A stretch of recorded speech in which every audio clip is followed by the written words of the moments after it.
Hello, everyone, and welcome to the Brownstone. I'm your host, Dr. Michele, and you are listening to Numbers Don't Lie, where you learn to get out your feelings so you can make the best decisions for yourself, your family, and your business.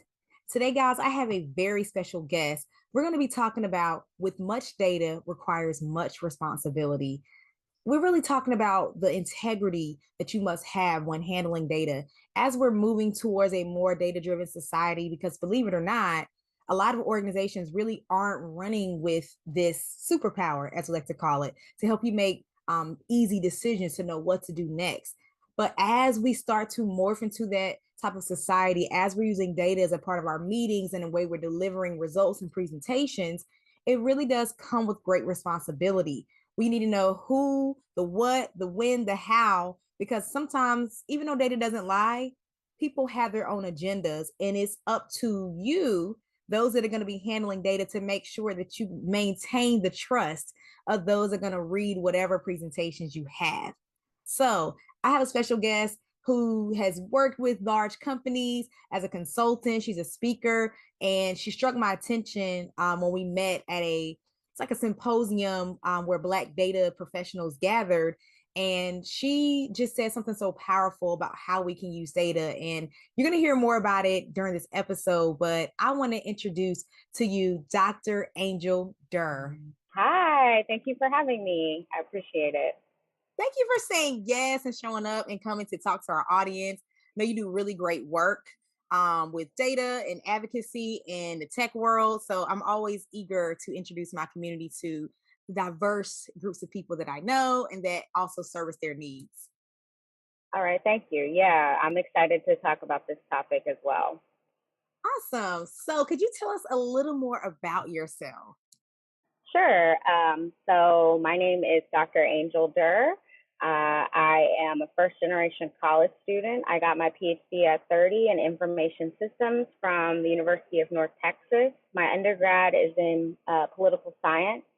I originally wanted to be a campaign strategist, so I was really active in PACs when I was in college, and I got the honor of working on the Obama campaign, the first one, and that is how I got into the data space and analytics space in particular. My role as a strategist for the campaign turned into more of a data strategy role. And since then, I've worked in a variety of different capacities with data and analytics and automation. So innovation is really sort of my wheelhouse now, more so than just data. I am really interested in using data to drive change within our society and help to improve the lives of others through the use of technology. And that was actually my next question about how you land into it, but you kind of beat me to it of like this, I guess different approach. You thought you were gonna start here, ended up here. Mm-hmm. Similarly, I just had a call last night and they were asking me like, how did I get into the field? And I'm like, well, I thought I was gonna be a math teacher. And, That's interesting. and then I found my way in, the healthcare space, public health, healthcare. And so just like it just happened. But I always find it so interesting when people share their story of like how they landed where they are. Usually it never starts how they expect, whether they didn't like No. it or they just found something better along the way. So I'm here for it. Yeah, I never would have imagined that I would have been doing the work that I do now. So it's even a surprise to me, to be honest.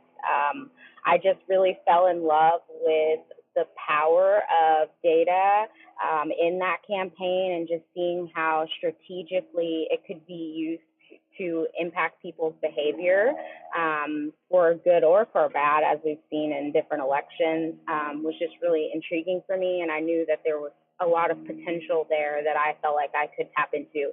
I was also a big computer gamer, PC gamer in high school. I was like a Sims like freak. So that just easily transitioned into me being really good with computers. And so it sort of evolved naturally from that too. I love that. So you being a gamer and into computers, like, did you did you kind of like push yourself to stay in that field, or did you have other people like saying, hey, like you seem to be gifted at this, like you should kind of keep this track going? No, I definitely was a true first generation college student because most of my family didn't even know like what I was like, what I wanted to do, or what it actually was that I was doing. It was really just sort of me being inquisitive, which I was always inquisitive even as a child, and just digging into areas where I felt like nobody was really sort of tackling the issues in these particular areas, and so I was drawn to it. I really like being the first person to do things, or like one of the early adopters. It just sort of happens that way a lot for me. So it was easily one of those situations. And I was working as a database administrator. I was working as a systems admin, and then I started working on websites and all this other technology that was just complementary to it. And so it really happened very organically. Nice. Nice. I love that. I love that.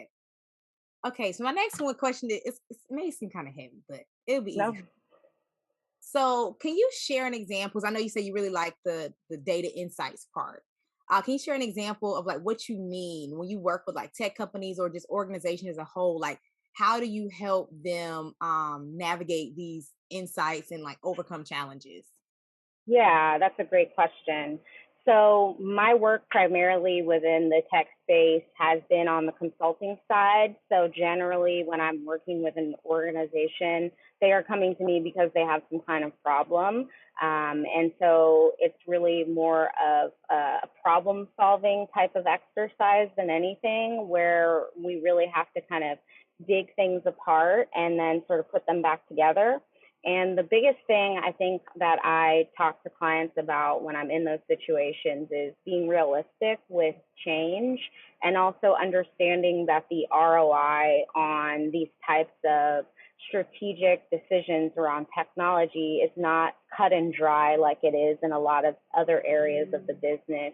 It's a lot harder sometimes to understand the value of these activities, but then you have some situation or event transpire where you're suddenly being forced to spend millions of dollars because you didn't make a certain decision, or you didn't act quickly enough and make certain changes in your business.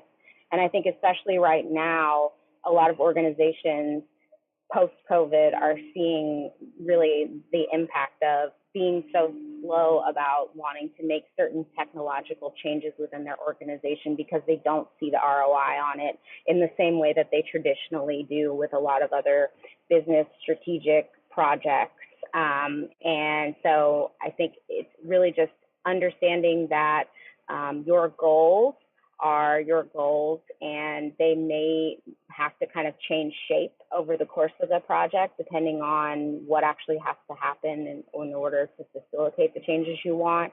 And it may not happen as quickly as you imagine it happening. I think people think that with technology, we just like switch a button on and everything's functioning, but it's really like a situation where an analogy that was presented to me early on in my career that I like to talk about is a lot of the clients that I work with, they want to go to the dealership and buy the car already ready to go and drive off the lot with it. When in reality, they already have a car, and we have to go in and customize that car to meet their needs. And so it's not going to be as easy as just walking into the dealership and putting the keys in the ignition and driving off. There's going to be a lot of customization that has to happen in order to actually make their vision a reality.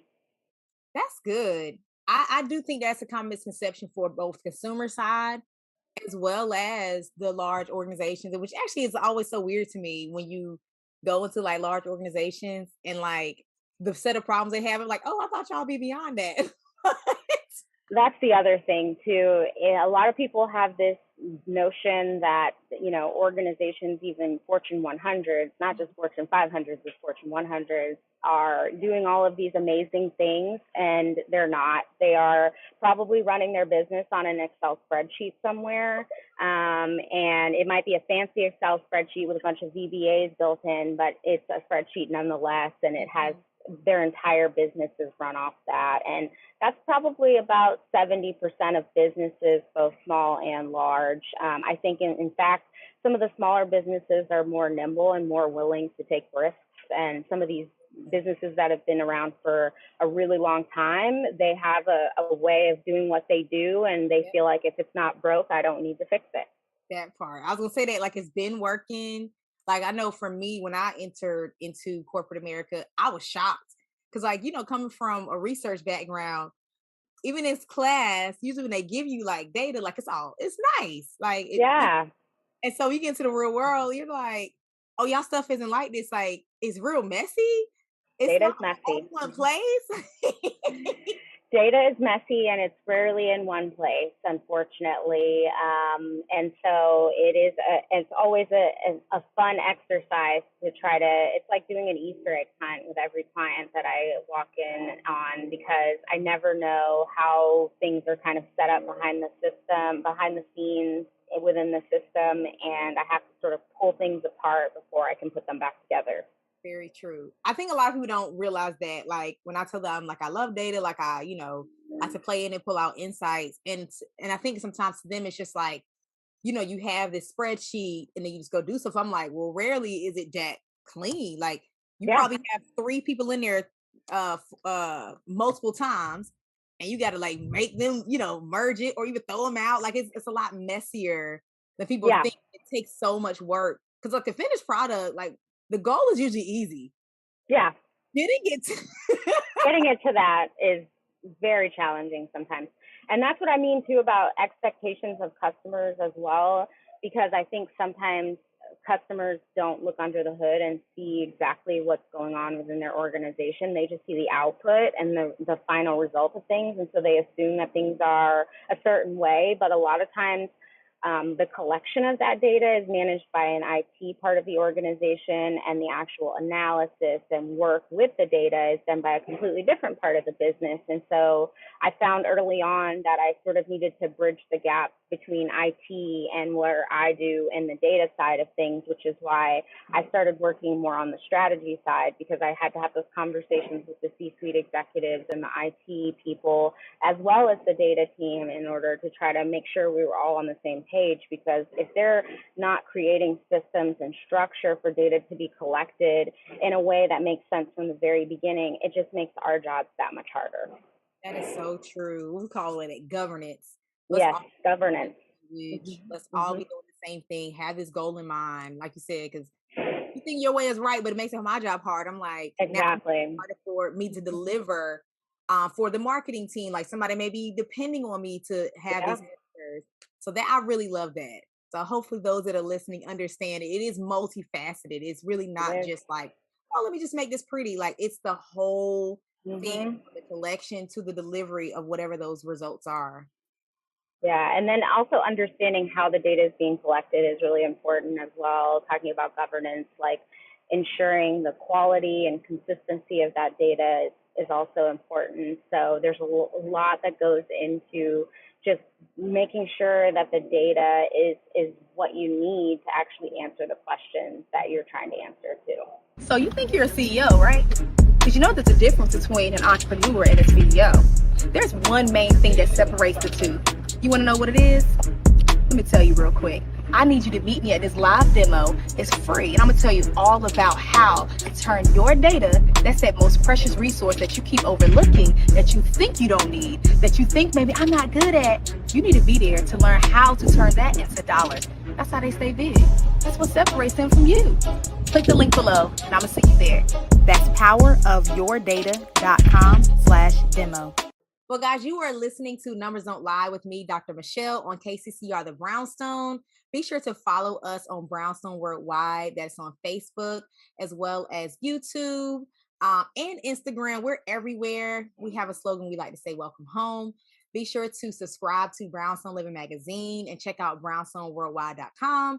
We have a new edition of the magazine that's out this month. So go check it out. You can subscribe for only $5.99 a month. We have some other great things going on with Brownstone Worldwide. We have a block party coming up that's also raising money for some students to go to college. And we have a cruise coming up next year. So many great things happening in Brownstone. So be sure to check us out on brownstoneworldwide.com. So I'm ready to get to some of the juicy stuff with Dr. Angel here because one of the things that really stuck out to me about her, honestly, when I first met her, I never forgot it. She said data is activism. And I'm like, man, I never thought about it like that. Cause I've been like this little activist, my own right. I was like high school, just reading certain books and it just really gets you motivated and fired up about certain things. And so Mm-hmm. I want to kind of start nudging towards that direction so people can understand like that activism looks different. You have Yeah. some people that like to march in the street. You have some people that like to make the money to make sure things can get done. You have some people that like to do the policy stuff. So Mm-hmm. this is what our natural gift is. So I want to start leaning into that. So could you give us some examples of how data supports social activism efforts? Sure. As long as basically social activism honestly has existed, data's been a part of that like situation. And I think that's an important thing to discuss as we're talking about this topic too. People think that we just started collecting data, but as long as we've been quoting statistics as it relates to certain social issues, we've been making data an important part of the conversation. I think some great examples of that are looking at things like poverty reduction, crime within a lot of cities. I mean, I live in Dallas. That's a great example of it. Looking at things like access to social services, women's reproductive rights, all of these major issues, even just voting in itself, looking at, statistics around that and the data around that particular topic. All of these areas have really been infused with all of this data that is currently being collected. More data is being collected now than ever before.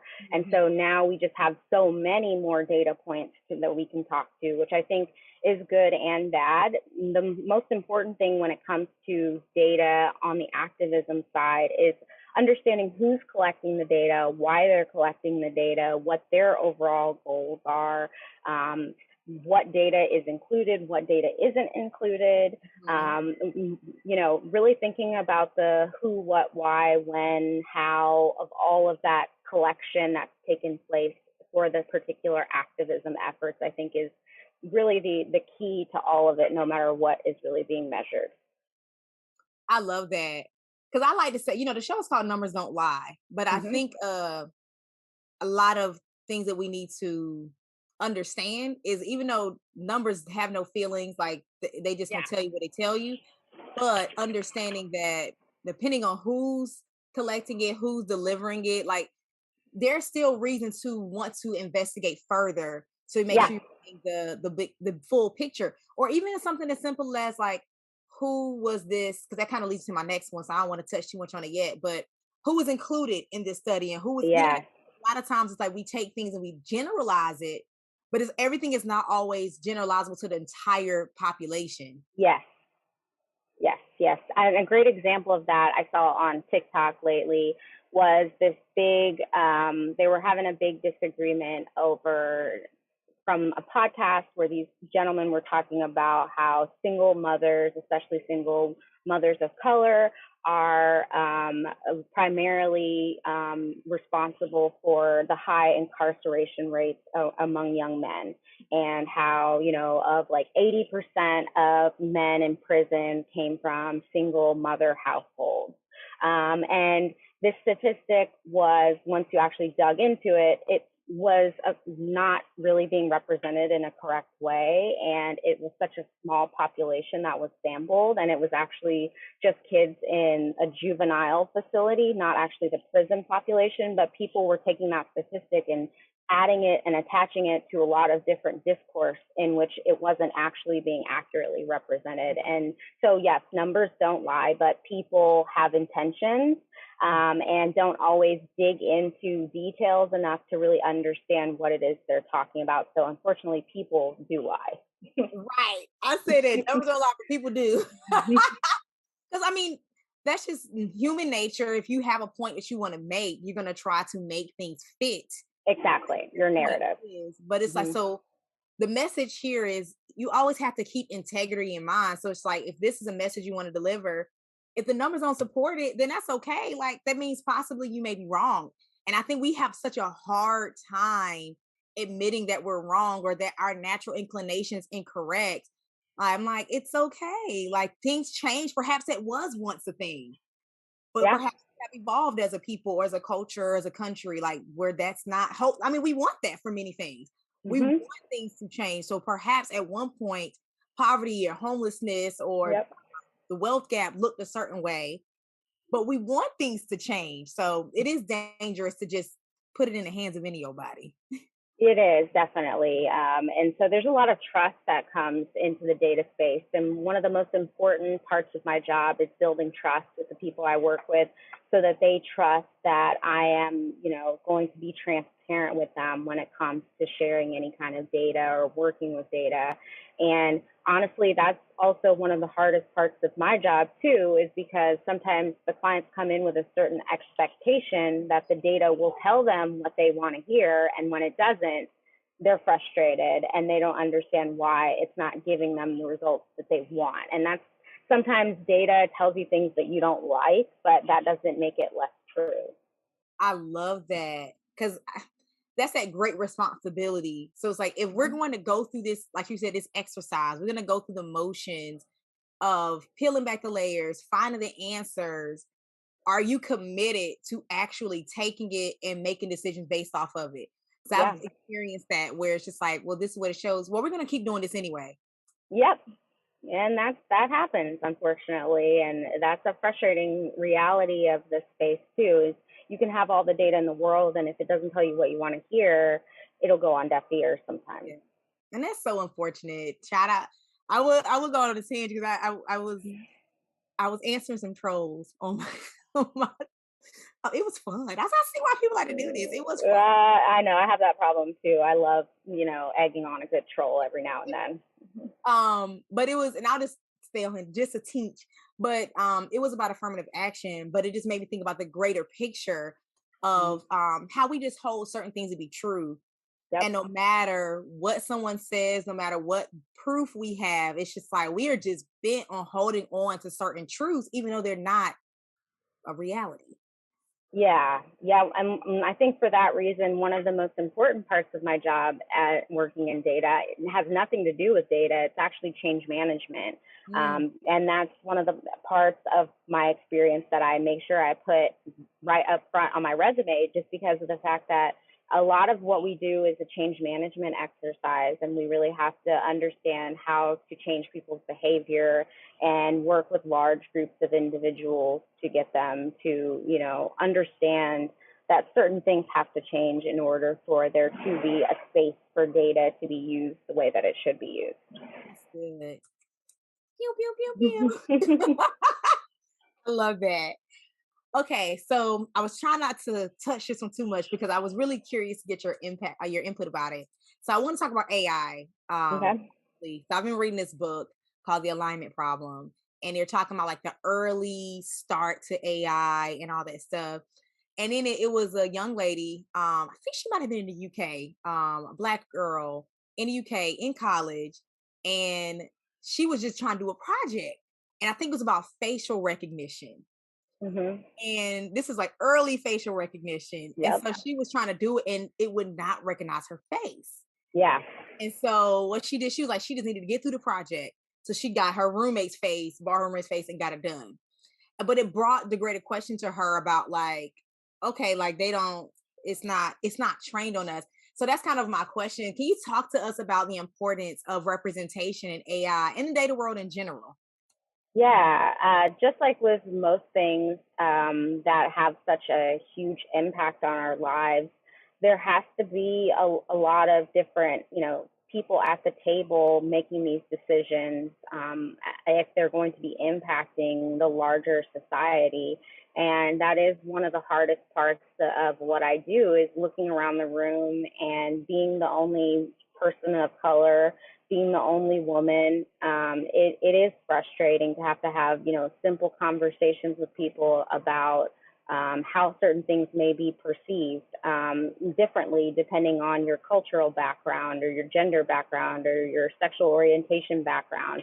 And so I think one of the hardest scariest parts of AI and technology of that nature to me is the lack of representation, and it does create these situations where you do have situations like face recognition not being able to recognize certain skin tones, And that is the unfortunate impact of having a lot of old white guys at the heads of these corporations, looking for people like them to elevate through the chains. And so I think it really has to change at the top if we're going to see a change in spaces like AI and technology. We really have to see more diversity on boards. We have to see more diversity in the C-suite, and all of that obviously trickles down, and that's just the reality of it. I don't think it starts with AI. I think it starts at the very top of the company and has to come all the way down.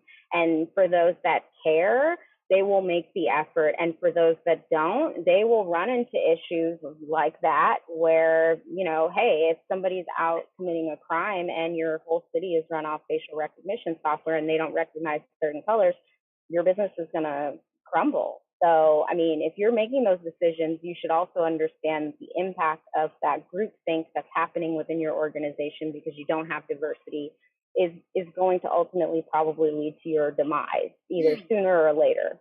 That's good. Dr. Angel, you better say that, girl. Because I had a guest. We were talking about this, like the representation at the top. Because a lot of times we'll see representation, at the entry level positions, maybe even the medium, the mid level, but at the top where the real decisions are being made, there it does lack diversity. And it was always so interesting to me because data does show that diversity is just good for business, productivity, and sales and revenue, all that stuff. And so I was just like, so why is it so? Are people like money? Like at the end of the day, we in business to make money. Yeah, So exactly. Always just a mind-boggling thing. Especially like people of color, we are consumers. Mm-hmm. I don't really shop that much, but as a group, Black people are heavy consumers. So Yeah. I was just so curious. I'm like, that's crazy to me. Like, how do you like want to make money on one hand, but like not want to do the things that it takes? So I don't know if you had that was just so interesting to me. No, that's part of business, unfortunately. And that's always been the nature of business is that, if you don't evolve with the way that society is moving, then you get left behind. And I feel like the same thing is true when it comes to this type of issue. It has been shown time and time again, speaking of data, that statistically more diverse organizations are more successful. Their profit margins are much higher. And so if you're not making those decisions, it's a personal choice because if you're doing what's best for your business to grow, then you're embracing diversity at all levels and you're not letting your business fall to the wayside because of groupthink. I love that.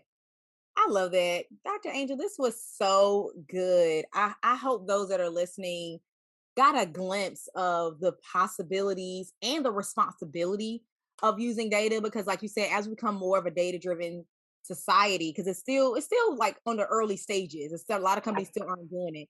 But as we are, it does come a great responsibility. And I hope the listeners walk away with that. Like you can't just use this power all willy-nilly. You know what I'm saying? No, it's a superpower. And with it comes a lot of responsibility. I look at, working with data, that is my superpower. And so I have a responsibility to take care of, the most vulnerable populations among us. And I take that responsibility very seriously. So I love that.